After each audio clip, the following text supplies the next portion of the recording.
Olá, seja bem-vindo a mais uma edição de Código de Vida ali na televisão de Cabo Verde. Na edição de hoje, nós vamos uma viagem até Boa Vista e também Sal. Porquê? Porque nos convidado nasceu na Boa Vista, mas tem toda uma vivência na Ilha do Sal, mas também na São Vicente e na nossa diáspora. Um homem da comunicação social, um ativista social e também de nossa cultura. Francisco Tomar é convidado de hoje de Código de Vida.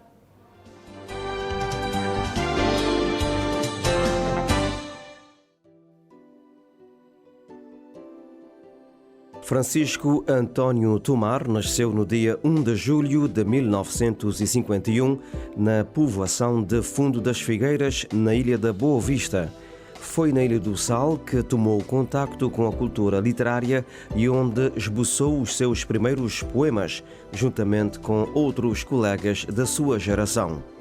Do Sal foi para a Ilha de São Vicente a fim de concluir os estudos liceais no Liceu Gilianas e daí seguiu para Portugal, onde se inscreveu num curso de engenharia que não chegou a concluir. Ainda no Sal, publicou alguns poemas no boletim católico Repique do Sino. Francisco Tomar foi membro do Conselho de Administração do Fórum dos Migrantes da Europa, um organismo de consulta do Parlamento Europeu envolvendo migrantes no espaço comunitário. Participou no Congresso da Claridade, realizado em Mindelo em 1986, bem como no Congresso Os Cabo-Verdianos e as Cidades Europeias, que foi realizado em Roterdão, Holanda, em 1998. De 2004 até 2018, foi delegado do INPS na Ilha do Sal, tendo passado a situação de aposentado nesse ano. Em dezembro de 2015, foi-lhe atribuído pelo Parlamento cabo-verdiano o Estatuto de Combatente da Liberdade da Pátria. No Sal, vem mantendo uma vasta participação em atividades culturais junto das instituições de ensino e das coletividades locais. Francisco Tomar, um ativista, um homem da rádio, um poeta, um homem da cultura, aqui em Código de Vida.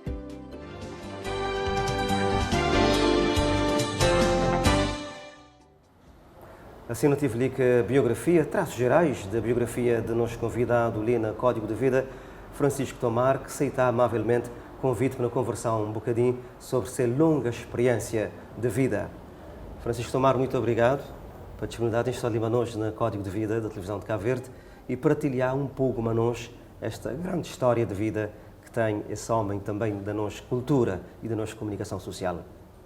Muito a pensar que me deve agradecer aos outros por essa oportunidade de poder estar de novo próximo da comunicação social de Cabo Verde e de poder partilhar também alguma coisa daquilo que ao longo do tempo pude acumular, seja na minha vida pessoal, na minha vida profissional e também nas minhas vivências do mundo.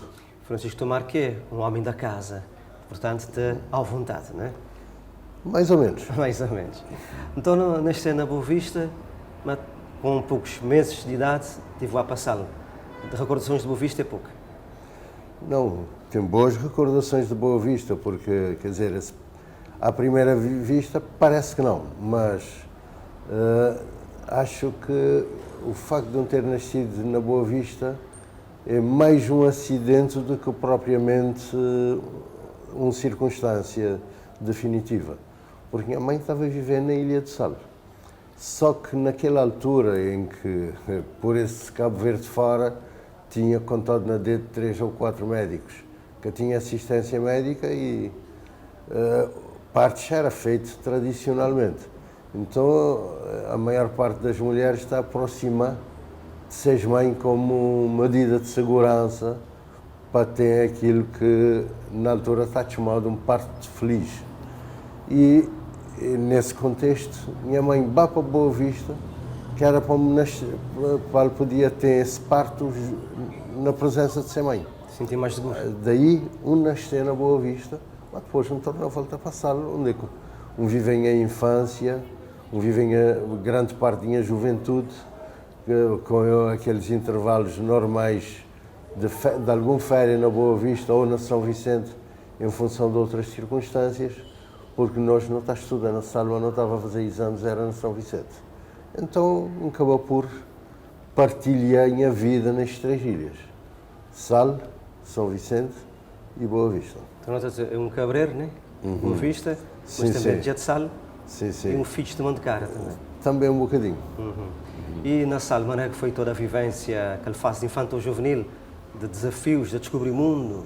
Sim, foi uma vivência que não poder situar naquele contexto daquela época, não te falar do que é dos anos 50, de muita dificuldade, a vida era extremamente difícil, era daquelas ilhas, se calhar, com maior potencial e que também das de maior pobreza na Cabo Verde.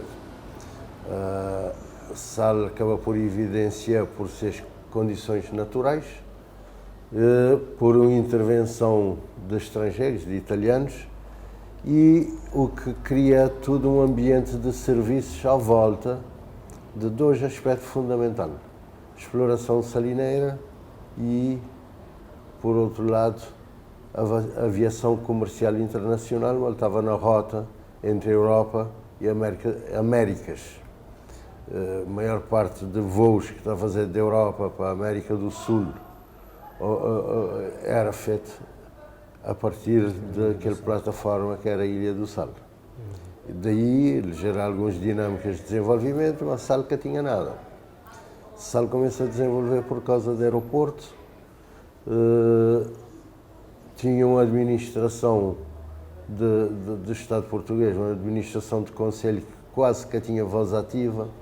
A intervenção profunda era feita a partir do aeroporto e da Direção-Geral da Aeronáutica Civil na Portugal, e era a partir das explorações salineiras que tinha na Santa Maria e na Pedra Lume por franceses e Santa Maria por portugueses também, pilotados de Lisboa. Daí, só para dar uma ideia, qualquer funcionário português, entre aspas, da metrópole, ou então de uma das outras ilhas, particularmente São Vicente ou Praia, que era onde é que tinha liceu, onde é que tinha algum potencial de formação de pessoas para criar condições para a aprendizado daqueles trabalhos específicos, estava a passá-las, tinha um subsídio de isolamento. Era mesmo chamado subsídio de isolamento, para além de ser salário, como forma de ajudar. Mas na Sal, nem habitação as catochas, quanto mais um local para comer. Pessoas estavam, vai desenrascar, arranja gente para dar comida, que as coisas lá. A vida na Sal não era fácil naquele tempo lá. E hoje vai ter uma vivência totalmente diferente, uma transformação, né? Sim, naturalmente. Um desenvolvimento interessante. Mas depois tomar também para São Vicente, para bem estudar, no nosso emblemático Gilianos. Não, propriamente. Nós não cabemos estudar na São Vicente. Minha geração cabemos estudar na São Vicente. Não bem fazer exame na São Vicente. Fazer exame na São Vicente. Não começar em cursos de explicação, dados para alguns desses deslocados que bate dali de São Vicente, normalmente jovens que estavam a fazer 7 anos, que estavam a passar, trabalhar em diversos serviços de meteorologia, aeroporto, outras instalações Shell, outros, aqueles que tinham vocação para ensino, abri alguns cursos de explicação, onde é que nós não frequentar, desde preparação para exame de admissão ao liceu, aquele curso depois está chamado de ciclo preparatório, ensino secundário e ensino complementar. Tudo aquilo que se faz lá no estudares na sala, não estava bem um mês antes para São Vicente vai fazer exame.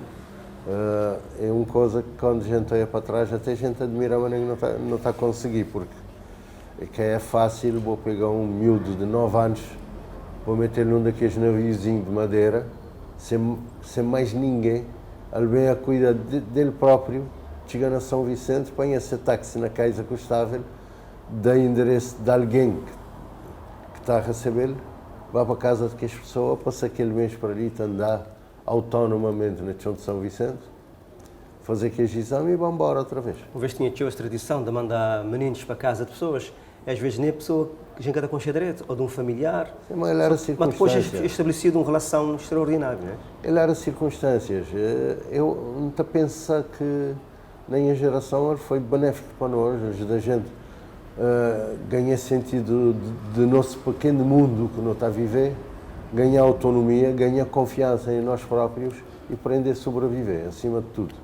Porque era fácil, grinha assim, não te comparar me daquela altura que tinha neto, grinha assim, há muito chama ele bastante avançado, não tinha coisa, mas esse tipo de autonomia, esse tipo de confiança própria ele quer ter. Porque nós tudo te concorrer, por exemplo, para ajudar, para limitá-lo em alguns aspectos. Mas por outro também o mundo é diferente. Hoje tem muito mais riscos, tem muito mais perigos. Nós não perigos era andar naqueles barquinhos. Mas de resto que tinha perigo. Rua, que era um local mariote para a gente estar nem conviver. Hoje é diferente. Era um prazer estar na rua. Tinha uma convivência. Não, e nós não está havia uma confiança entre as pessoas. E nós não está a viver na rua, porque durante o dia, que o pai está a trabalhar, que as casas pequeninas, a maior parte do tempo a gente está a viver na rua. Viver na rua sem eletricidade. Sim, mas não está a fazer. Era vela, candeeiro, não é? Sim, candeeiro de petróleo. Não, vela, Cabo Verde que tinha cultura de vela. Eu acho que essa cultura de vela, bem depois de independência e muito depois de independência, era candeeiros de petróleo. Eu tinha desde aquele candeeiro de petróleo de torcida, aquele candeeiro Hipólito, já tinha um depósito diferente, tinha com um vidro diferente, e eu tinha Petromax. Petromax é que era luz por excelência, em todo lugar, na barge, que as barras está a abrir a janela, ele está a iluminar a rua também. Muito bem.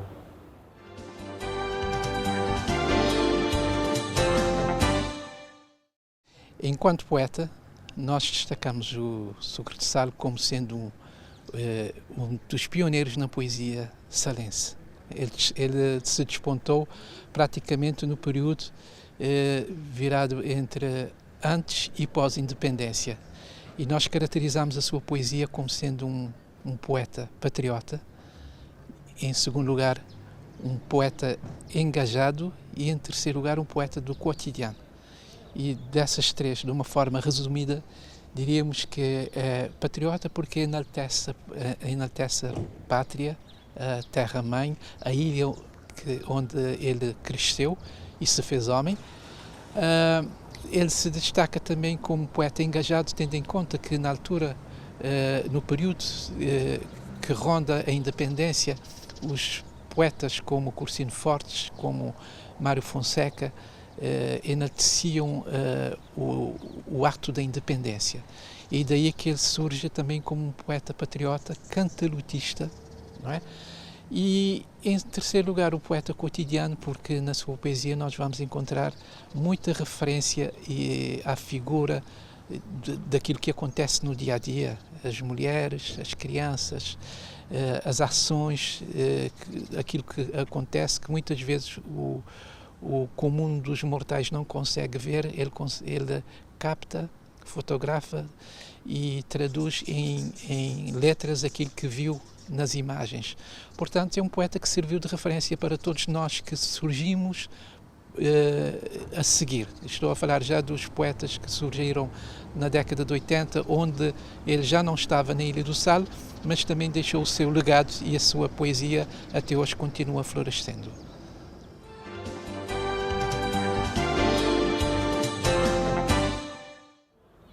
Código de vida, Má Francisco Tomar, ele tem também uma veia poética, um homem da cultura.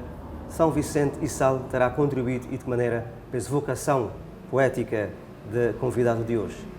Muito mais ou menos direito, assim? Naturalmente, né? Boi dono da palavra, né? São Vicente e Sal moldar esse homem, esse lote da cultura.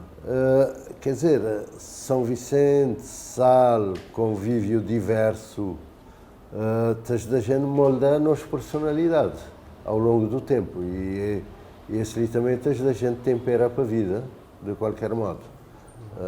Nós vivência, nós Nós também, nossa aproximação de poesia, pode ter a ver um bocado até que o próprio isolamento de Ilha de Sal. Afinal de contas, ele que é um facto isolado. Um dos maiores poetas cabo-verdianos, que é Jorge Barbosa, onde pensamos ele poder ter começado a modelar-se poesia na Liceu de Praia e na Liceu de São Vicente, onde é que ele estuda, mas depois é o isolamento da Ilha do Sal, que ao longo do tempo ele foi funcionário aduaneiro, que permitiu-lhe seja reflexões, seja divagações e desenvolvimento dessa bonita poesia que depois ele deixa a gente como legado. O que é que Francisco Tomar te refletiu mais na sua obra, na sua poesia? Que inspirações, que temas mais te aparecem na livro? Vivências da vida, digamos assim, as fantasias que nos cabeça te permitem gente divagar, mas também factos inspiradores da vida corrente. Nós é de uma geração que bate de frente com o regime colonial e, como tal, a maior parte de gente da minha geração que enveredou para campo de literatura e para campo de poesia desenvolveu um estilo de panfleto. Nós, no começar, por necessidades também de abrir guerra com o regime colonial, nós era panfletários. Nós poesia que tinha uma preocupação estética, mas de constituir também um instrumento de combate, de tentar abrir consciências para a realidade que não está a viver na altura, para as diferenças que está a existir na sociedade, e que lá era nos óculos de olhar a realidade. Ou seja, através da poesia estava a despertar a consciência das pessoas. Poesia era nos ferramenta de trabalho para divulgação, para manifestar nos contestação ao regime colonial. Daí também o recurso a pseudónimos diversos que a maior parte de nós adota na altura. Portanto, a partir de 1968, 69, 70, 71, 72, seja ainda na Ilha do Sal, seja depois ali no ambiente que se vivia em São Vicente, na cidade do Mindelo e no Liceu Gilianos na altura, em que não está confrontando, podia ter um ou outro professor cabo-verdiano ou africano, que não tive, mas 90% de professores era gente vinda de Portugal, contratada e defensora do regime português, da altura. Ou seja, precisa correr algum risco, né? Através da poesia, tentar mandar uma mensagem para o público, para despertar consciência para a causa da independência, mas também era um risco. Eu acho que naquela altura risco era pisar-rua. De qualquer maneira, nós éramos jovens, naquela idade de irreverência, não tinha um ambiente na cidade de Mindelo que devia ter tanto de população como tinha de militares. Botinha, fuzileiros navais, tropa macaca, modo a gente a dizer, e coisa. Botinha mensalmente uma data de marinheiros, fuzileiros navais e outros também de Guiné-Bissau vêm descansar na Cabo Verde. Já descansam mesmo a se tornar baixo, também com aquela mentalidade colonialista e de abuso social, só que na São Vicente está a encontrar um ambiente de não aceitação dessas coisas, de confronto permanente. Bom, na altura que me iam fazer sexto ano, uma sétima ano, que foi eu que me estudar fixo na São Vicente, porque nunca tinha as valências ali na Ilha do Sal, não está a constatar confrontos diariamente com a tropa portuguesa, particularmente com marus, marinheiros, fuzileiros. Era guerra de gangue na rua, que não tem nada a ver com aquilo hoje e a falta de objetivos que tem nas coisas hoje na rua, mas era guerra de oposição. Oposição a esse regime, aos abusos que está a fazer, a um ponto que na altura até polícia, que eu tinha ali, a Polícia de Ordem Pública, ou Polícia de Segurança Pública, naquela altura era PSP, era português. Eu tinha alguns agentes cabo-verdianos, mas tudo o enquadramento era feito para português e não tem episódios e mais episódios de confronto, de tiros, de coisa, naquele ambiente lá. Foi uma época, do ponto de vista social, que um bocado de agitação. Tumultuosa. Daí também o regime também de nós, que queria evidenciar e destacar coisas, fazê-la em regime de confronto direto, em regime de oposição agressiva. E tal, tinha cidadãos do bem que também têm a envolver nas coisas ali. São os curvos para tudo quanto de ruas de Mindelo, tinha cabo-verdianos, mas portugueses em conflito, na soco, na pedrada, na mil e um coisa. Toda essa entrega à causa nacional da independência também deve valer depois a Francisco Tomar o estatuto de combatente. Sim, o reconhecimento, não é? Sim, mas aquele lá é muito mais tarde. Tem outros desenvolvimentos, mesmo fora de Cabo Verde. Mas ali, acho que esse contexto que não vive permite gente é um ganho de consciência situacional. Não quer dizer nem de consciência política, situacional. Botem confrontado situações no dia a dia agressivas, de bater de frente, botem que abrir olho e botem que encarar como tal. É dali que te bate a criar revolta, te criar queijo outra coisa. Naquela idade lá, em que não te começaste a aprender a entender o mundo de outra maneira. Depois, no Tabá, nós não foi, nesse aspecto, não foi uma geração, que é preciso dizer, com alguns privilégios do ponto de vista de consciencialização, mas ao mesmo também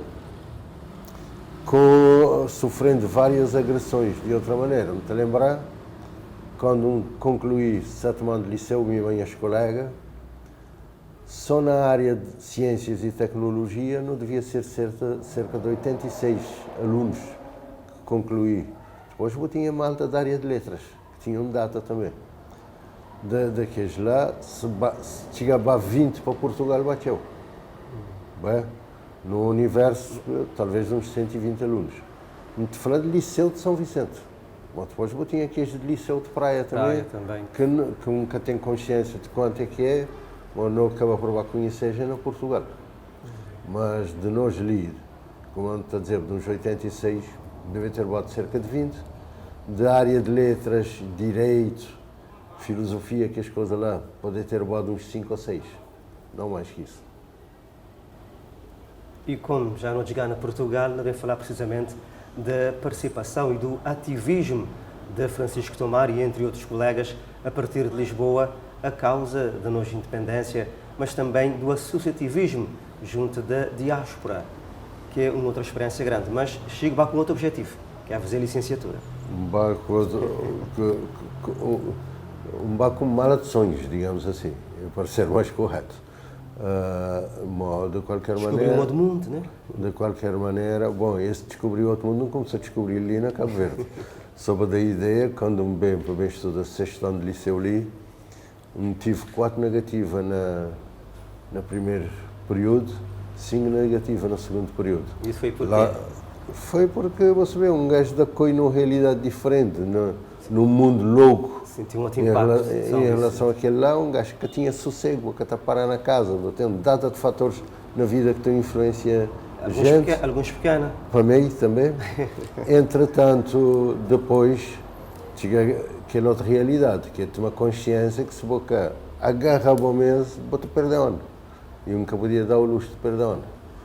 Lá, depois um gajo tive que sentar na casa, senta de estudar dia, mas de noite que dormir e tal, até que não conseguia passar e não passa sem nenhuma deficiência.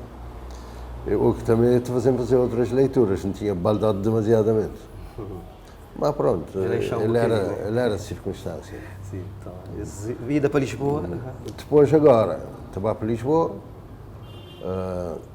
um mundo completamente diferente, lá eu tinha uma data de estudantes cabo-verdianos, alguns que a gente já está com cheio, outros não. Tinha ilha que tinha. Nós, a primeira geração de malta de sal que saía em grupo. seja para vir para São Vicente estudar, seja para Portugal. Mas antes podia ter vindo 1, 2, bem estudar na São Vicente, 1, 2, sair para a Europa, não propriamente Portugal, mas depois tinha aquela questão de guerra colonial, quando um gajo acaba o liceu, é período também que botar para a inspeção militar. Então, tinha uma malta, está a fugir.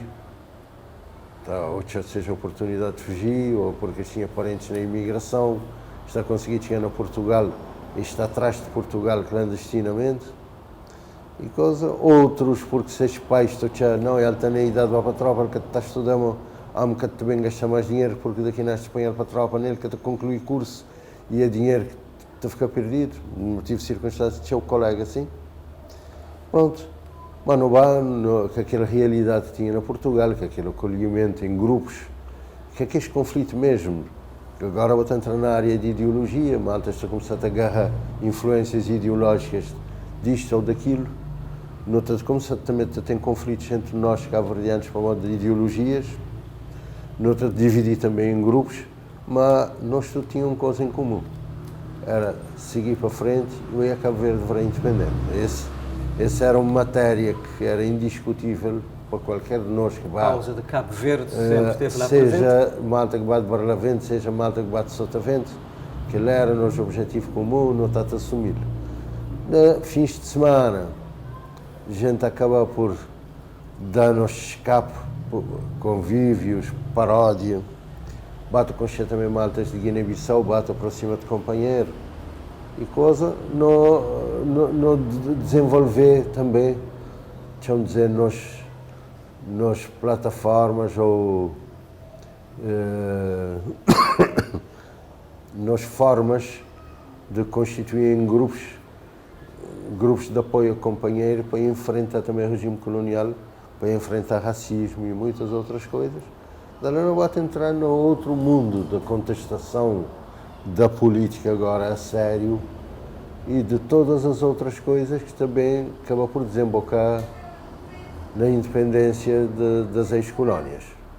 Até lá foi luta, botar panfleto, fazer mil e uma coisas, acompanhar alguns colegas que acabam por lá para a cadeia, foi apanhado, foi pegado para pido, e com todas as consequências que isso está a trazer. Mas não consegui bater bem até a independência. E depois, com o movimento de independência, não acaba também para a maior parte de nós voltar para Cabo Verde.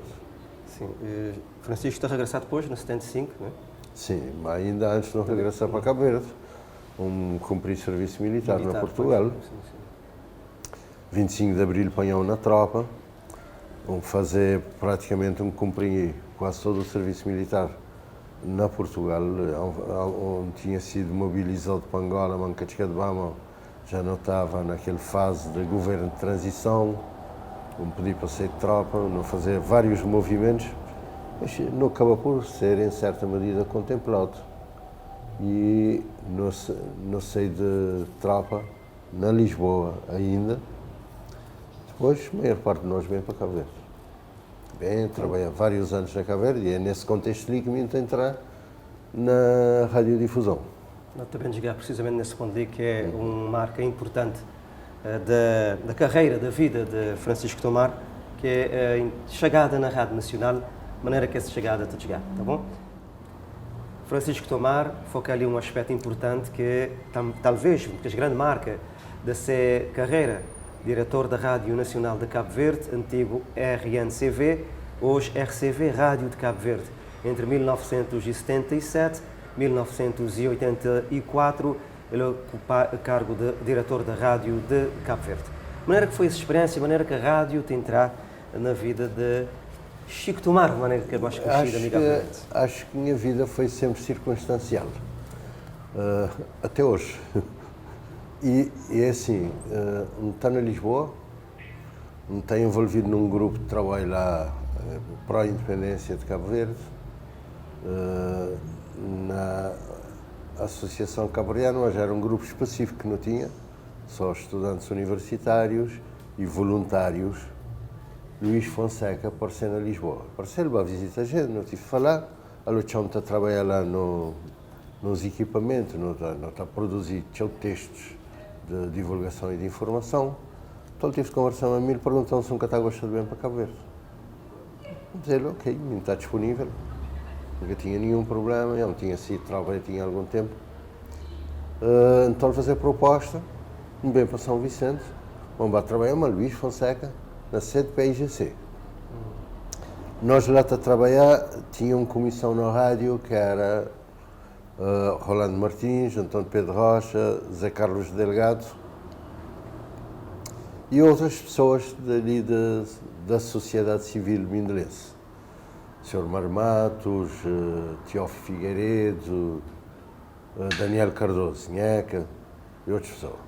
Bom, não vai trabalhar na sede da PIGC, mas não está extremamente ligado à rádio, particularmente ligado à produção de um jornal que não está a produzir localmente, em que mesmo a Rolando Martins é que estava a fazer. Naquela altura a gente era extremamente criativos, porque tinha meios, não está a usar máquinas de stencil, não está a produzir stencil, não está a fazer montagem a partir de máquina de stencil, que é extremamente difícil, não está a medir que as coisas carregam os quadros, não está a fazer coincidir, não está a pôr na máquina, não está a usar uma máquina de outra cor, outra máquina de outra cor, outra máquina de outra cor, não está a produzir nos documentos a cores. Não está a borrar alguns, mas a maior parte deste está funcionando lindamente. Não fazer durante muito tempo. Entretanto, tinha uma comissão na comunicação social que é Érico Veríssimo, Fatou Carvalho, Semger, Fátima Anca te lembra-se apelido, ele era professora de liceu, da área de letras. E coisa. Depois, Érico é uma pessoa que tinha outras atividades, era extremamente criativo, era arquiteto. E ele desenha as primeiras notas de Cabo Verde. E este Érico para outras funções, Rolando Badali ocupa aquele lugar. Quando ele vai, ele acaba por levar Zé Carlos Delgado e Antônio Pedro Rocha. E então não fica desfalcado a nível de comunicação, sei de partir de um para a rádio.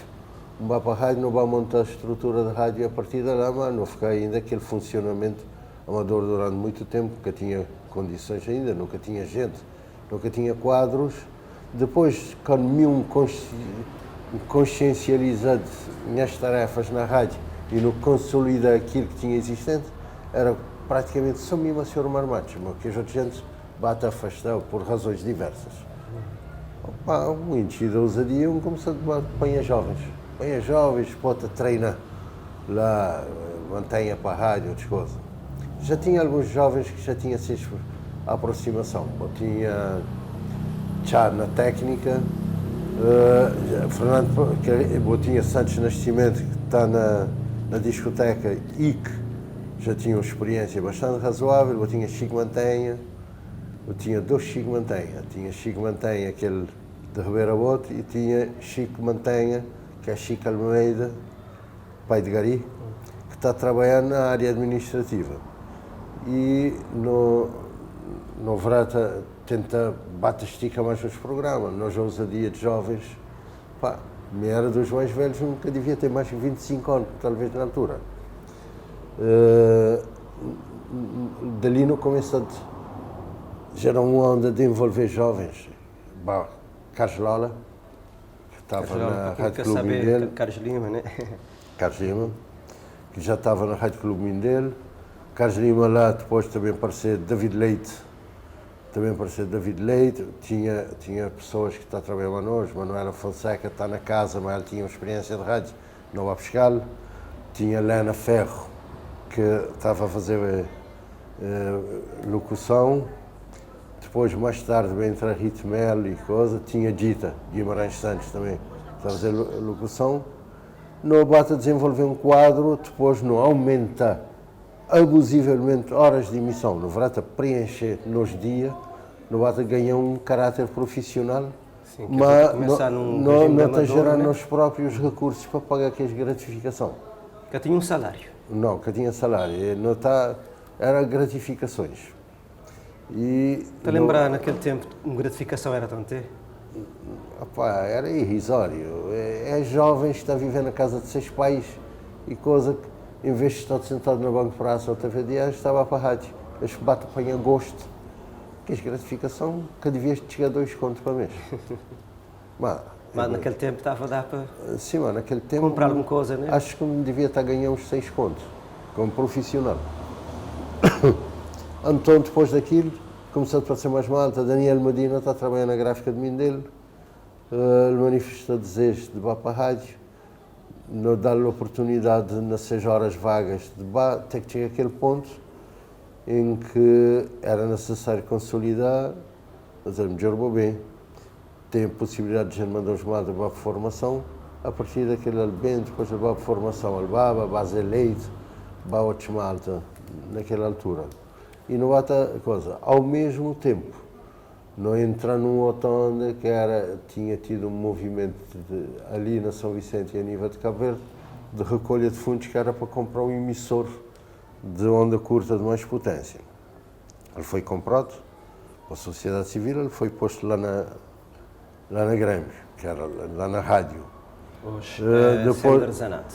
sim, e depois,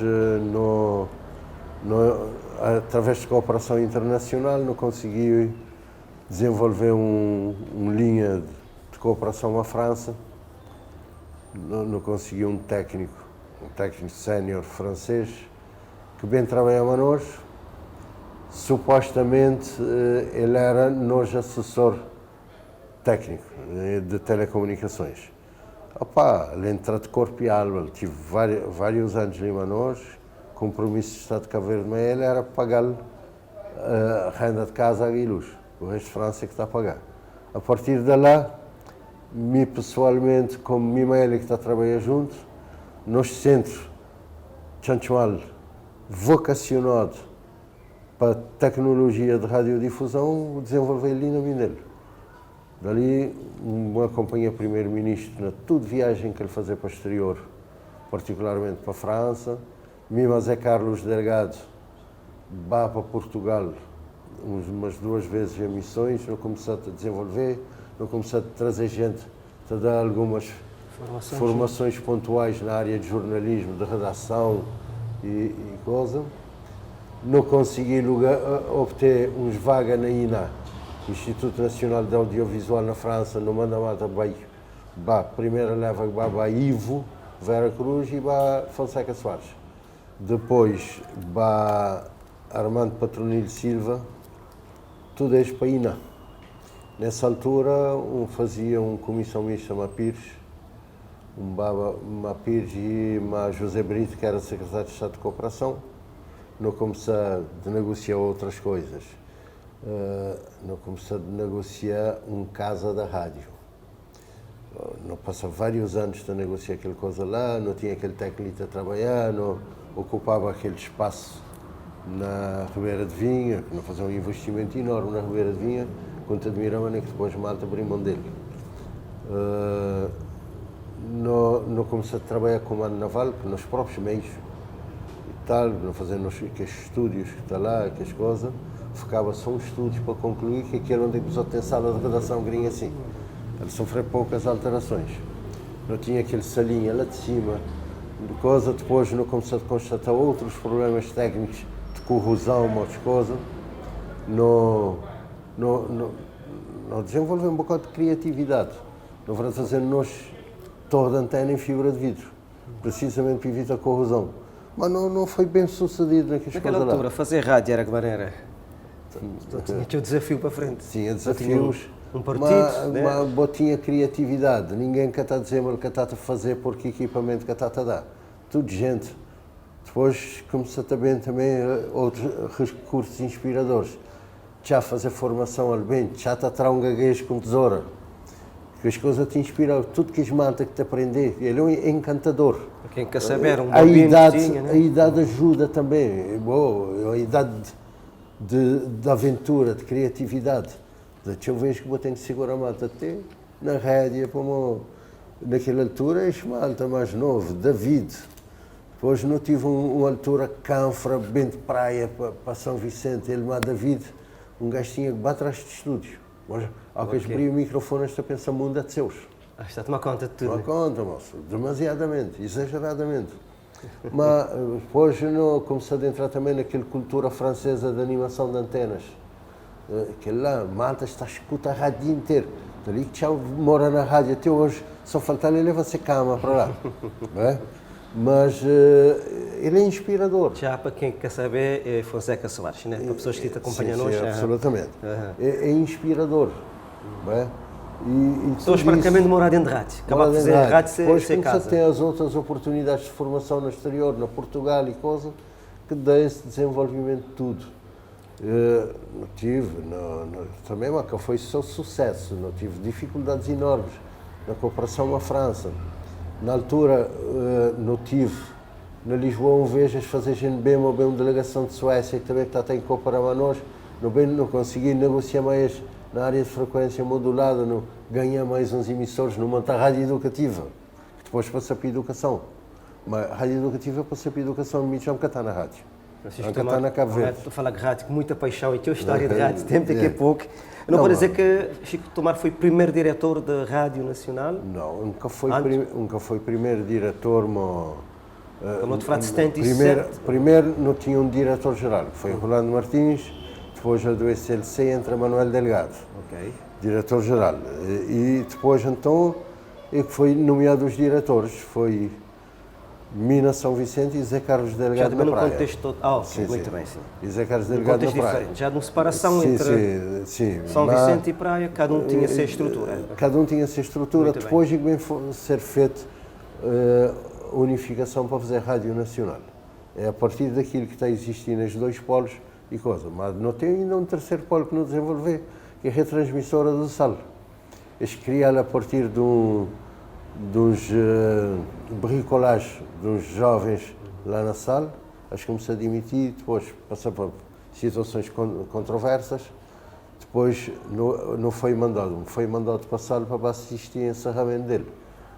Mas já tinha todo um potencial, então depois vamos falar com o primeiro-ministro, que era o patrão da comunicação social, a dizer, não abriu um rádio oficial na sala. Ele dizia, meio condições, a dizer, não está produzido na São Vicente. Não fazer, não recuperar um emissor que não tinha, não um mês e meio, não monta tudo estrutura, não construir, não monta antenas, não fazer tudo coisa, não pôr um rádio na sala de funcionar a partir de São Vicente. Muito bem. Chico, vamos dizer, este dia tem como livro de história de rádio, porque é muita história, tem para livro, a gente pode conhecer, para a nova geração de jornalistas, e não só homens e mulheres que entrar na área de comunicação social, também podem conhecer um pouco de maneira que tudo isso está a começar, toda essa história grande que nós temos também na Cabo Verde, nesse mundo de comunicação. Fernando Carrilho escreveu alguma coisa sobre isso. Cada um dá a sua contribuição, não é? Sim, sim.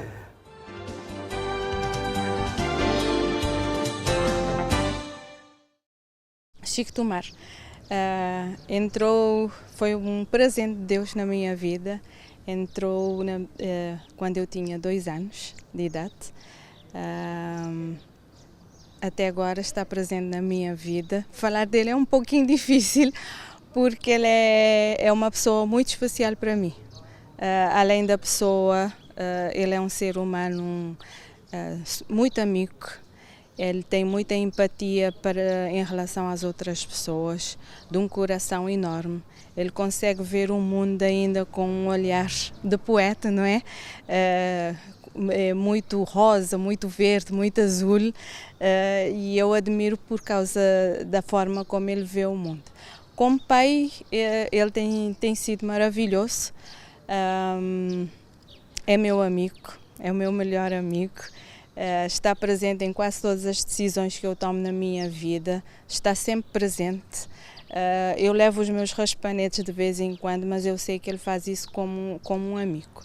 E eu sempre digo que ele é um pai que a vida escolheu para mim, e que nós nos damos tão bem, nos encaixamos tão 100%, que acho que não poderia ser melhor. Então eu sou uma filha muito orgulhosa do pai que eu tenho. Aprendi muito com ele, aprendi a ler com ele, aprendi a mexer com ferramentas com ele, porque ele é um homem dado às ferramentas. Aprendi muito da pintura com ele, música brasileira e estrangeira com ele. Então eu só tenho a agradecer pela pessoa bonita que ele é e que conseguiu transmitir muita coisa, se calhar mais do que aos meus irmãos, porque eu tive mais tempo com ele, mas a ligação que nós temos é única. E fico até emocionada em falar dele neste momento, porque para mim é uma pessoa extraordinária. Ele merece muito, ele merece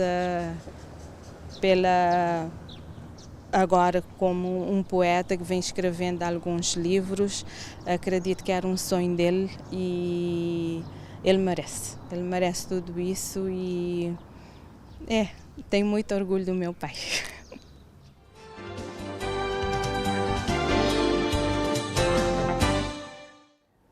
História de rádio Etcheu, Simano desafia ali nos convidados para debater um livro para a nova geração de comunicadores, homens e mulheres da comunicação social, poder conhecer toda a história de nossa comunicação social e da rádio em concreto na Cabo Verde.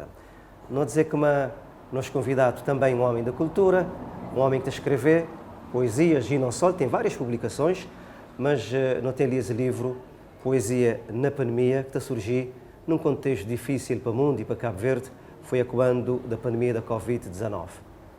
De maneira que essa inspiração de Covid também está a levar pessoas a produzir. E foi até recomendações a nível da autoridade de saúde, para pessoas fazerem alguma coisa, mesmo estando em casa. É aí que está a aparecer também esse livro. Sim, a ideia desse livro está a aparecer precisamente desse contexto. ONU News sugerir para tudo quem que está em alguma área de criatividade pudesse, durante o confinamento, produzir matéria de arte como uma forma de finta depressão.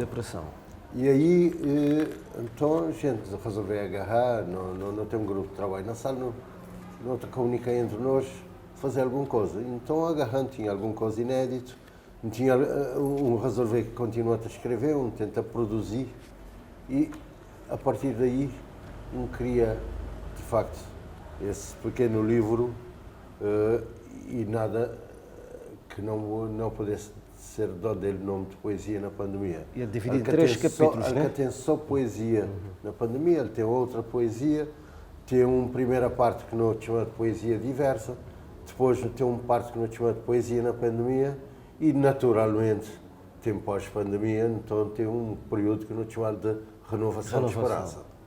E que, se calhar, é onde é que tem poemas desse tema ali, poemas mais lidos.